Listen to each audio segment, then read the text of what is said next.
আসসালামু আলাইকুম। তো ভিউয়ার্স, আসলে আমাকে অনেকে ফোন দিয়ে বা অনেকে কমেন্টসে জানাইছেন যে এই যে তাকটা করছি এটা কেমন খরচ হয়েছে, প্লাস হচ্ছে এগুলো কিভাবে করলাম, হ্যাঁ, বা কোন বেসিসে করলাম আর কি। আচ্ছা, এইটা তাকটা আমার করা হচ্ছে আমার এই বোতলগুলো রাখার জন্য, এই যে এই জারিংয়ের যে বোতলগুলো এগুলো রাখার জন্য মূলত করা। হ্যাঁ, এই বোতলগুলো হচ্ছে আপনার ওই তাকে 3500 বোতল থাকবে। সো এটা যেহেতু সাইজে ছোট আর কি, আপনার উচ্চতায় ছোট, চওড়ায় ছোট, সো যার কারণে এই বোতলে আর কি এই তাকটায় টোটাল এখানে থাক হচ্ছে মাটিতে একটা, তারপরে একটা, তারপরে একটা, উপরে একটা, হ্যাঁ। তো চার থাকে হচ্ছে আমার প্রায় 3500 জারিং রাখা যাবে। সো এটা মূলত আমি বানাইছি যেভাবে, সবগুলো হচ্ছে চেরা দিয়ে বানাইছি, হ্যাঁ। আর কাঠ হচ্ছে চাম্বল কাঠ দিয়ে চেরা দিয়ে বানানো। এটা আসলে এখন পর্যন্ত ইউজ করা হচ্ছে না, সো যার কারণে অন্য অন্য মালামাল রাখা আছে। হ্যাঁ, সেই দেখেন এগুলো যে চেরা দিয়ে বানাইছি, এই জন্য আপনি যদি তক্তা দিতে চাইতেন তাহলে হচ্ছে আপনার কাঠটা বেশি খরচ হইতো, কস্টিংটাও বেশি পড়ে যাইতো। হ্যাঁ, আর এখানে খরচ গেছে হচ্ছে আপনার, আচ্ছা আরেকটা জিনিস দেখাই, এখানে দেখেন আপনি এই মাথাটা, এই তাকের এই মাথাটা কিন্তু একটু ঢালু আছে, হ্যাঁ, ওই মাথার একটু উঁচা, আপনি দেখলে বুঝতে পারবেন। এই যে দেখেন এখান থেকে কিন্তু একেবারে এই সাইডটা একটু ঢালু আছে। সো এই ঢালু রাখার কারণ হচ্ছে যে যখন ওয়াটার চেঞ্জ দিব এখান থেকে, আপনার বোতল উঠাইয়ে ওয়াটার চেঞ্জ দিব না, ডাইরেক্ট বোতলে পাইপ দিয়ে ওয়াটার চেঞ্জ দিব। তো পরবর্তীতে লাস্টে দেখা যায় এক কর্নার থেকে, এখান থেকে এক কর্নার থেকে একটা ছিদ্র রেখে দিব, যে ওয়াটার চেঞ্জের পানিগুলো সব এক জায়গায় আইসা তারপরে পড়বে।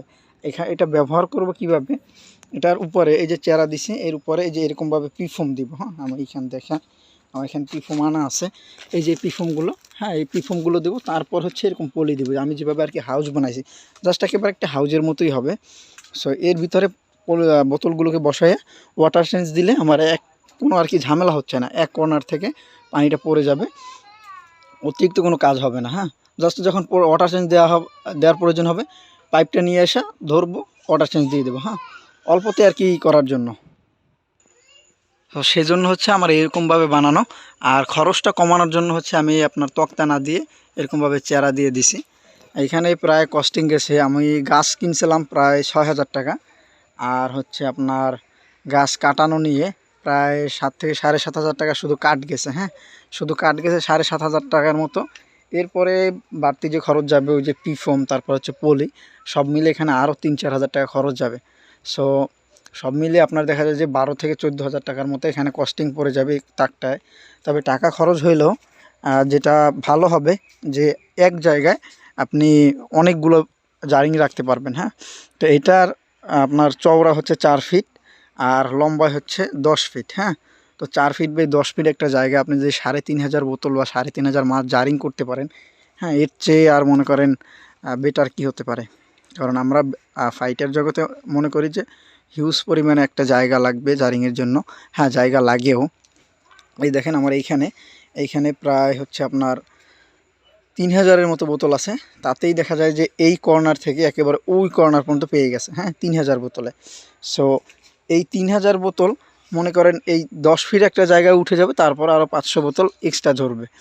সো বুঝতে পারছেন যে জায়গাটা কিভাবে কমাইলাম। সো এটা হচ্ছে মেইন কথা। তো যারা এইটার সম্পর্কে জানতে চাইছিলেন তারা অবশ্যই বুঝতে পারছেন। আর এখান থেকে যে দেখেন সাইড থেকে দিছি এই জন্য যাতে বোতলগুলো কাত হয়ে পড়ে না যায়। আমি একটু দেখাই, এই যে দেখেন এটা জাস্ট এরকম থাকবে। হ্যাঁ, এটা জাস্ট এরকম থাকবে এই পর্যন্ত আর কি, যার কারণে চেরা দিয়ে দেওয়া যাতে বোতলটা কাত হয়ে না পড়ে যায়, এরকম থাকবে। জাস্ট যখন আমার পানি ওয়াটার চেঞ্জ দেওয়া হবে, দেওয়ার প্রয়োজন হবে, তখন জাস্ট এখান থেকে পাইপটা ধরবো, এই যে বোতলগুলো এখানে কাটা আছে, এখান থেকে আউটপুট হয়ে পানি পড়ে যাবে, দেখছেন পানি পড়তেছে। তো এইভাবে পানিটা পড়ে যাবে। সো যার কারণে কষ্ট কম হবে, কাজ কম হবে, অল্প সময় অনেক কাজ করা যাবে, প্লাস হচ্ছে অল্প জায়গায় অনেকগুলো মাছ রাখা যাবে। সো যার কারণ হচ্ছে আমার এটা বানানো।